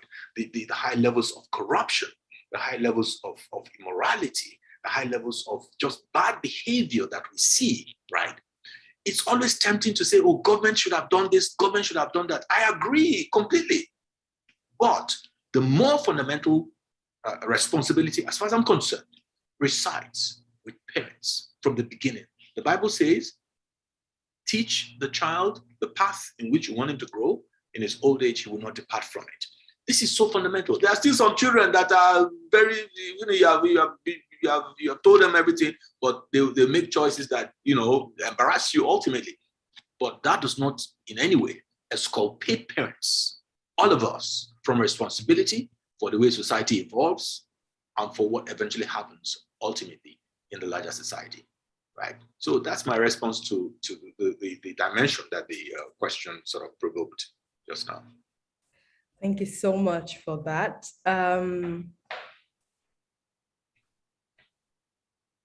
Okay, so from David Ijashin, so he says to Professor Sochonaya, excuse me, what are the factors that influence Nigerians' voting patterns, interest, and choice of candidate? A comparison of the state of economy, political leadership, corruption, foreign policies, foreign exchange before 2015 and 2019 political elections showed no significant difference, yet Nigerians voted in the same administration. Thank you, Mr. Jashim, for that question. We all know that stomach infrastructure counts a great deal, okay? People sell and buy votes.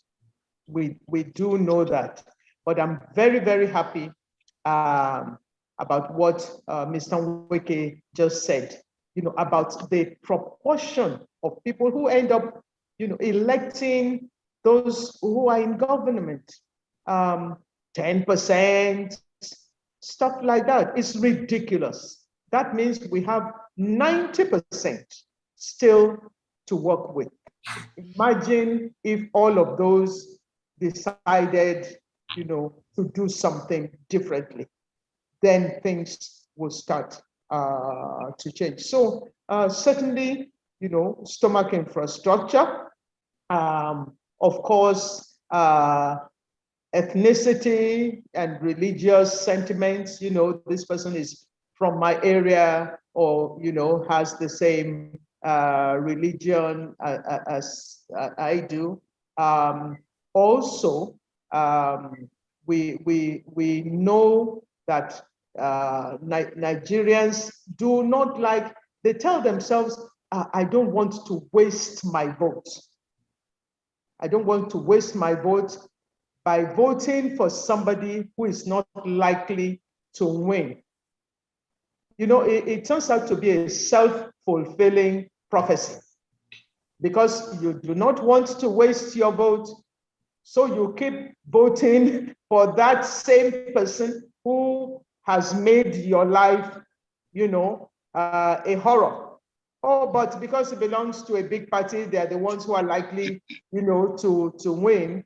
So you keep voting for them and not wasting your vote.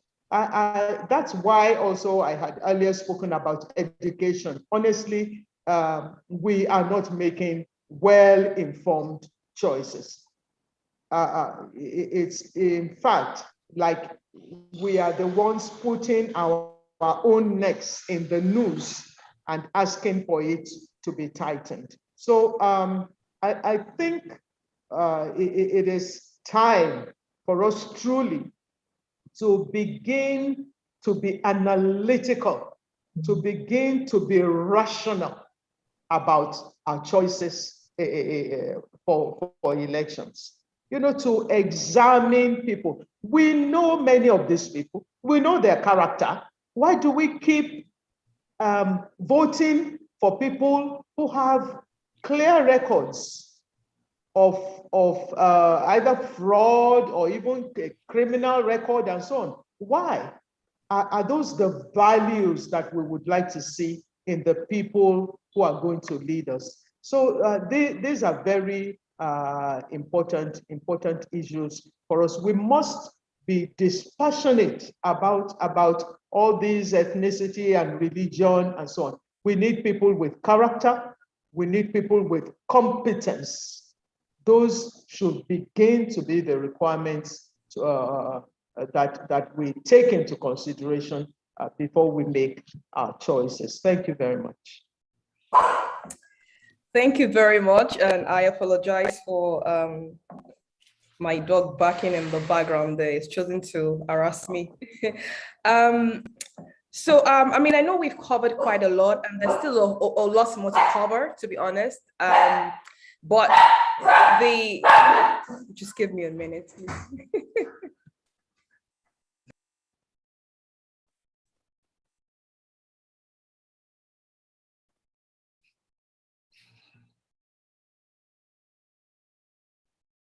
I apologize for that.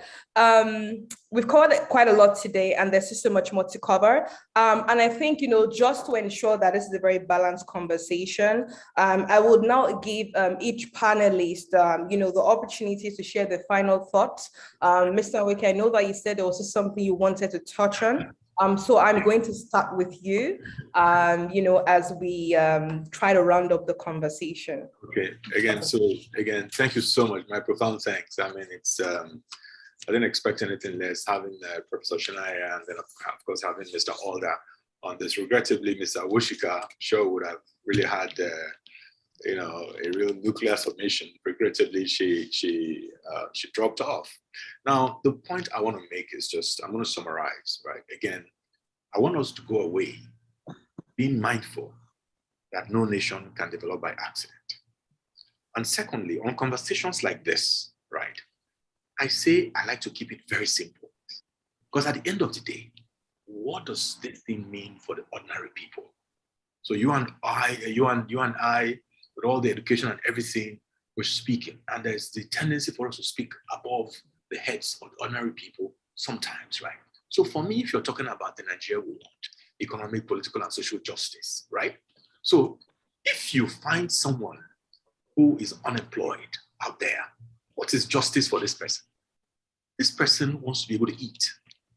Well, this person wants to be able to have 3 square meals. That is it. All the grammar, that is the cocoa of the matter, as they say. This person wants to be able to eat.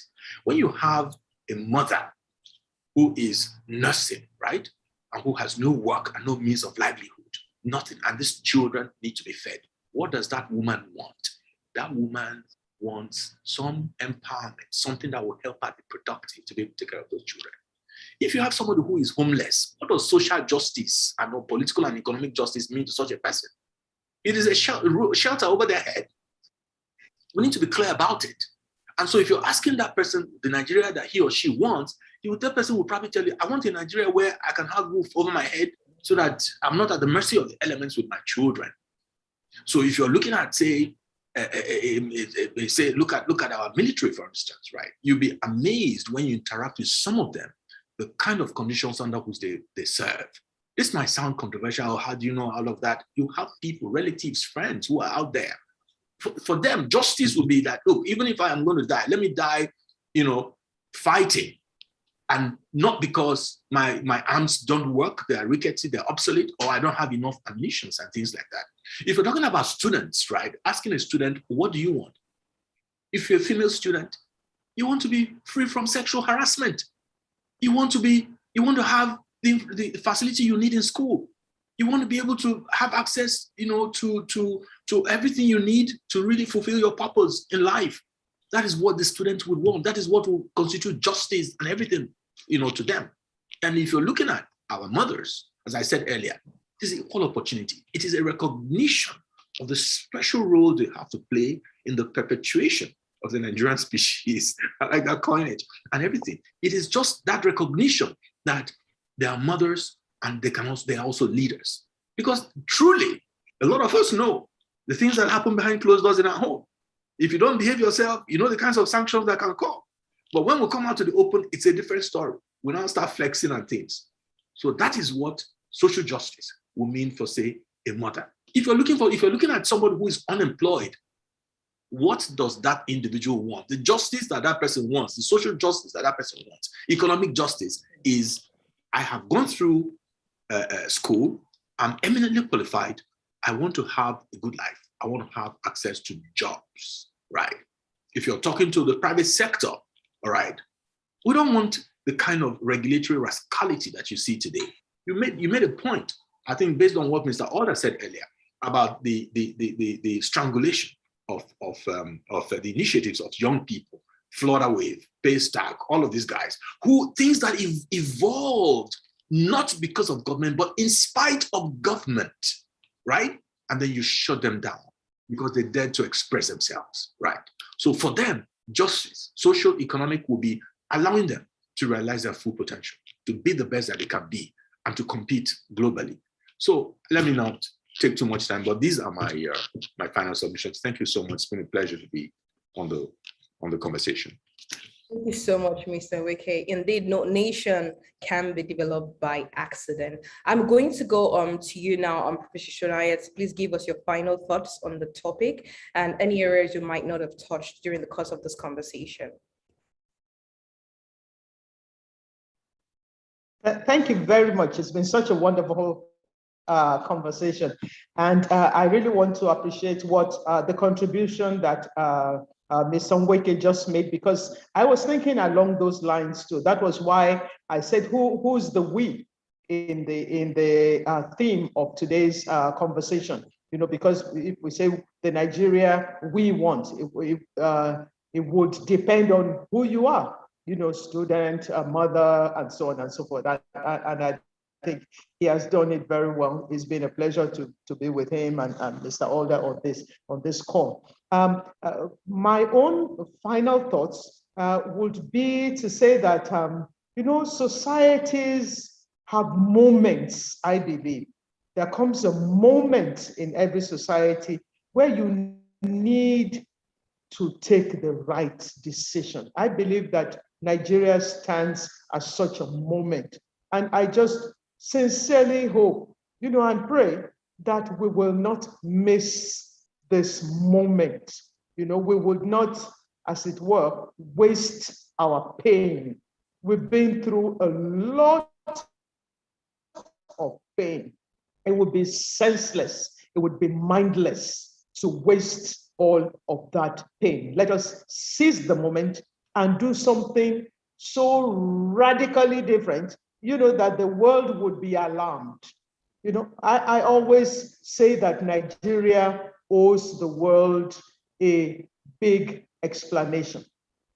Mr. Alder had detailed, you know, the abundant resources that we have in Nigeria. How could you have all of that, both material, you know, and human resources on the one hand, in abundance, you know, like yafun, like we say in Nigeria. And then you have such a dysfunctional society on the other hand, you know, the incongruity of it all. So we stand at a great moment in our development, and we must seize this moment. I would really like to encourage us all to do so. And finally, is to say that we want a problem-solving orientation. We have this mentality of being overwhelmed, you know, by our problems, by our circumstances. And so we keep running, you know, to foreigners and so on. You know, people often talk about Nigerians going maybe to a foreign country, you know, for treatment, only to find that the doctor that's going to treat them there is a Nigerian. You know, we have the capacity to solve our problems. We must believe it, and we must hold our leaders, you know, accountable. Let them not keep wasting our resources, you know, by outsourcing our problems, the solutions to our problems. We can fix our problems. Now, to go back to that point that I started with about the French list of grievances, they called it the Cahier de doléances in French. That thing came just before a revolution. And I'm just hoping that, you know, our conversation today will eventually lead, you know, to some kind of revolution in our country. I hope that it won't be a bloody one like the French Revolution, you know, but hopefully, you know, we will be able to make fundamental changes. So again, thank you very, very much. Thank you for your wonderful moderation of this. Thank you.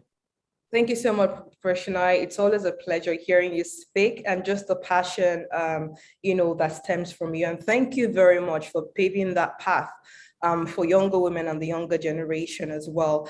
So I'm going to come to you, Mr. Alder, to give your final thoughts on the conversation as well.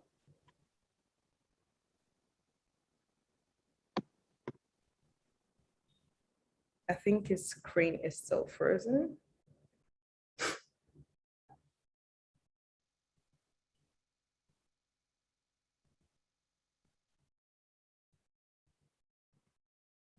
Okay, I think Mr. Alder might be having a network problem. It would have been really nice to obviously have him give his final remarks, but I think I'm just going to wrap up here. It's been a long afternoon, and I just want to say a big thank you to the ALEX team for this great conversation. I think it's very timely. And it does eat right. And congratulations on the event of your 15th annual lecture again. This has been a very profound conversation, and I just want to use this medium, as I always do with any platform I find myself, is in 2023, Nigeria will be going to the polls again, and that will determine the next 4 years of our life, and also, just years to come. It is one of the most anticipated elections that we're going to have. I tried so much to deviate from the political conversation during the course of this conversation, but everything kept on coming back to policy, people, leadership, and politics. So everyone needs to get involved, because without that, we cannot have socioeconomic advancement and progression. So when we talk about the Nigeria we want, then I think it's one where we have to be deliberate, where we need to make conscious efforts to ensure that the choices and the decisions that we make are reflective of the solutions that we seek for our dear country, Nigeria. Mr. Aldo, welcome back. I will just, I think we've lost him again. Okay, great, perfect. I will just give you, and then I would round up from there. Just your final thoughts, please, before we finalize the conversation. Let me quickly rush this because of the network issue. There are two cultures that are in contention in Nigeria. The two cultures are the big bang culture and the youth culture. The youth own the culture, but they are making the mistake that my generation made, in which we got educated and we left the politics to the base people. We went into business, we went into every other thing, we even went into religion, but we left politics for the people, believing that we can dictate policy, not realizing that politics triumphs over policy. Now, there are two cultures. The first culture is the big man's culture, which is characterized by oppression, is characterized by selfishness and covetousness. It's based on the African kingdom system, in which you can be covetous. A king can just lay his leg on another man's wife and claim him as his wife, and all that's rubbish that's, characterized checkered past. The youth culture is based on ideas, meritocracy, and transparency. There is nothing that the youths want to do that they cannot do. There is no party that has not been hijacked in this nation. Even the current APC was hijacked. The current PDP was hijacked. This is not the original structure.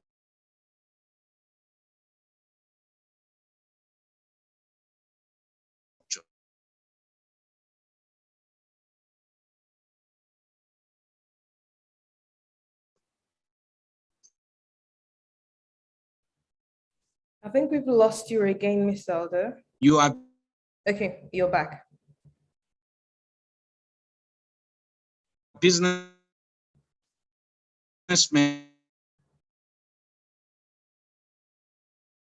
you are thinkers, you are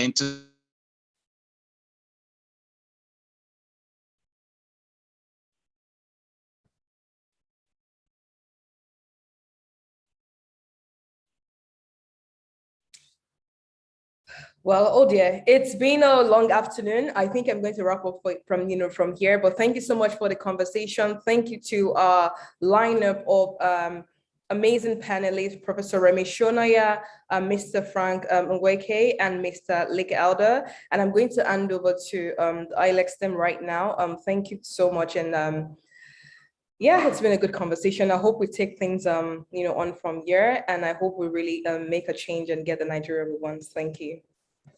Thank you so much, Ibijeke. I mean, you're right. It's been a wonderful conversation. Special thanks to you and the panelists for giving us an enriching and engaging conversation to really think about. So I'm aware that our poll results are out and they'll pop up in a bit on our screen. So we can see the votes, the percentage of votes that most of those responses got.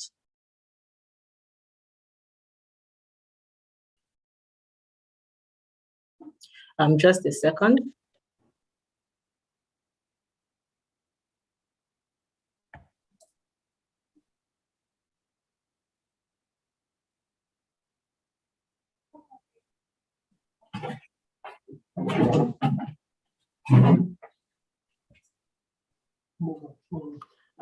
Well, while we wait for the results to pop up, I would like to call on one of our founding partners, Mr. Lawrence Fubara Anga, a senior advocate of Nigeria, to give us a vote of thanks.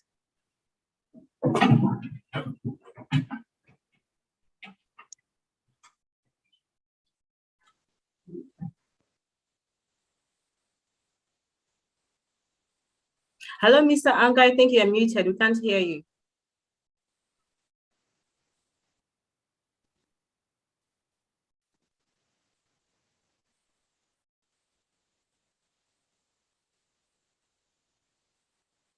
Okay, so the poll results are up on our screen. So the first question is, which sector of the Nigerian nation needs improvement the most? Out of 3 options, I would say that the economy got, the political sector got the highest vote. I mean, it was, the political sector got the highest votes, essentially meaning that the sector of Nigeria that needs improvement the most is the political sector. And I think this aligns with the thoughts that the panelists have shared on this session. The next question is, hello, IT, please, could you load the next question?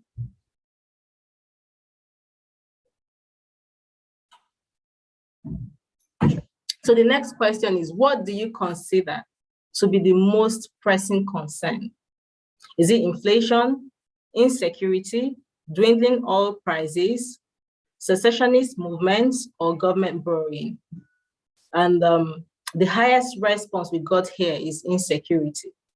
So that's the most pressing concern, essentially, for every one of the panelists or every one of the participants of this session. And I believe that also reflects the concerns of the majority of Nigerians. So in the course of this session, we only took 2 questions. So now I will now invite Mr. Anga back to give his welcome address. Sorry, to give his vote of thanks, please. Thank you very much, Odinaka. I have the very pleasant task of formally expressing the appreciation of the firm to all of you who participated in this conversation in our lecture. It is a season of anomie, and having listened to the very erudite panelists, I think you come away with mixed feelings. A bit of pessimism, but also a bit of optimism. And you know what they say, Nigerian pessimist is an optimist with experience. And so I think what we really should be saying is to move away from the conversation and move into action. We are each and every one of us the change that we wish to see. And so I say a very big thank you to our moderator, Ms. Ibijoke Faborode, who conducted and anchored the program so expertly, even though her dog also wanted to participate in the Nigerian conversation. I say a very big thank you to my friend, Mr. Frank Nweke Jr., to Professor Remi Shonaya, it's a pleasure listening to you, and to the brand master himself, Mr. Leke Alder. Each and every one of you are walking the talk. You're not just talking, but you're also making a change in your own spaces. And so we say a big thank you for participating in ALEX's event. I say a big thank you to, of course, all the people who've taken the time, despite competing events, to listen and in their own way too, try to make a difference in our society. I thank those of you who asked questions and who made interventions. Thank you, it has enriched the lecture. To the ALEX team that put this event together, a very, very, very big thank you to you, because you worked like it was a yeoman's job under difficult circumstances. Ngozi, Bisong, Mayowa, Bidemi, Ugonna, Joshua, Jibril, and Tobina, and all the other staff at ALEX. Thank you so much for all that you've done. Of course, we give certainly thanks to Almighty God for giving us the gift of life, the gift of health, and making it possible for all of us to be here. I remember the words of the old Nigerian national anthem. Over the last 3-4 weeks, I've had the opportunity of proposing a toast to Nigeria at 3 different occasions. And I just remember those words. O God of all creation, grant this our one request. Help us to build a nation where no man is oppressed. And so with peace and plenty, Nigeria shall be blessed. Thank you all. Good evening. Thank you so much, Leonard Silk, for the vote of thanks. Ladies and gentlemen, we have now come to the end of this year's annual lecture. We appreciate your presence. A link to the recording of this session will be sent to your email addresses, and we encourage you to share it with your network. Please enjoy the rest of your day. Thank you so much.